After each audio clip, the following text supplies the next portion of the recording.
Chapter 11.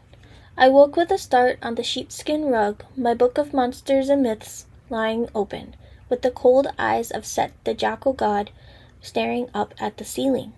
The fire had nearly burned out, and the room was dark and cold. Shivering, I pulled my mantle closer around my shoulders. Goosebumps prickled up my arms. The castle was quiet, but somehow the silence felt wrong. Not peaceful. Ominous. "Jeanette?" I called. "Where are you?" There was no answer. My breathing grew quick and shallow. She always came when I called. As I roused myself to go look for her, the stillness was shattered by a thunderous crash. I shot up to my feet, my heart pounding so hard it felt like a fist punching my ribs from the inside. Then I heard a scream. A piercing, awful cry, splitting the air like it was made of glass. It was the sound of mortal terror. I ran to the door and wrenched it open. The guards stationed outside my room whirled toward me, their weapons drawn. "Your Highness," cried the tall one, "go back inside." I heard the scream again, but fainter now. "Who is that?" I demanded. "What's happening?" The guards didn't answer. Instead, they tried to force me back into my room. "For your own safety, princess," the smaller one grunted, even as I jabbed him with an elbow and spun away from his grasp. The tall one held out his sheathed sword to block my way, but I ducked beneath it and rushed into the corridor. "Jeanette!" I called again. "Jeanette!" I told myself if I could just get to her room, then everything would be all right. "Let her go," I heard one of the guards mutter. "Let her fend for herself." I had no lamp, and the tallow candles that always flickered in the halls had gone out. Darkness pressed against me from all sides. I crept forward, trailing my hand along the stone wall to guide my way. I heard heavy footsteps behind me, and then I felt a rush of air as a group of my father's soldiers ran past. "What's happening?" I called after them. "Has Ares come already?" No one answered, but then one soldier, who came limping behind the rest, staggered toward me. I grabbed his elbow as he tried to pass. "What is it?" My fingers gripped into his flesh. "Tell me what's going on."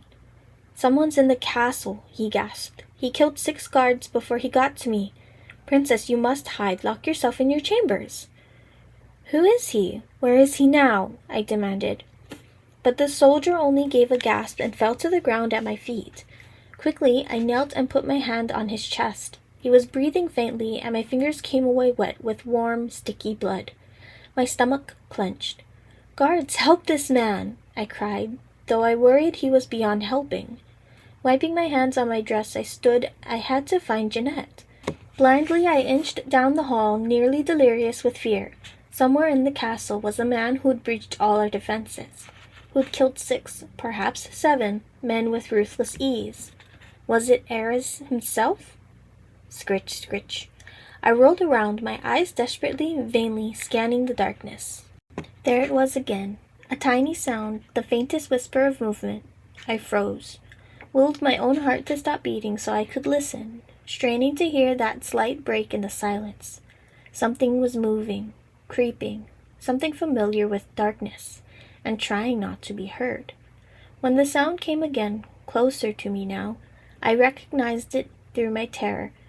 The claws of a mouse, scrabbling along the flagstones in the night, looking for its dinner. My breath came out in a rush. "Look at you, Sophia," I thought, "afraid of a little mouse." I began to creep my way down the dark hall again. The rustle of fabric was just my gown, the eerie whine nothing but the wind. I had to find Jeanette. Then something caught me by the wrist. Yanked suddenly backwards, I was too shocked to cry out. I stumbled and my head collided against something hard. Stars seemed to burst in my eyes as an arm closed tight around my shoulders, crushing me against what I now realized was a man's chest. I screamed. Ear-splitting, blood-curdling, I screamed until my lungs gave out, and then I breathed and screamed again. Then I felt the prick of a knife blade at my throat, and I stopped. Silence descended. I could hear only my panicked breath, quick and shallow, and then his breath, slow and rank. I felt the knife bite deeper into my flesh. A drop of blood slid down between my breasts. I closed my eyes. "Father, save me," I thought wildly. "Father." A mouth moved close to my ear, and hot, foul air came from it. I've caught a treasure. Lucky, lucky me. Oh, please, I whispered, please don't. Please don't what? Please don't kill me. The wind howled through the loopholes in the walls. Where was Otto? Where were the knights? Where was the king? You're much too beautiful to kill, princess, the voice hissed. I think I'm in love. The knife pressed into a vein pulsing at my throat, and I could not move for fear. Far away, I heard the sound of footsteps, and I prayed they were coming toward me.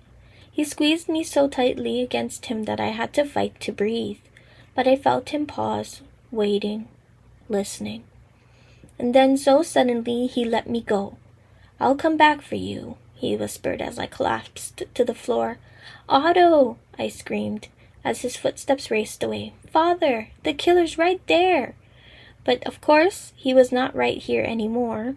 It was only me in the hall now, trembling, my life inexplicably given back to me. I got up and ran.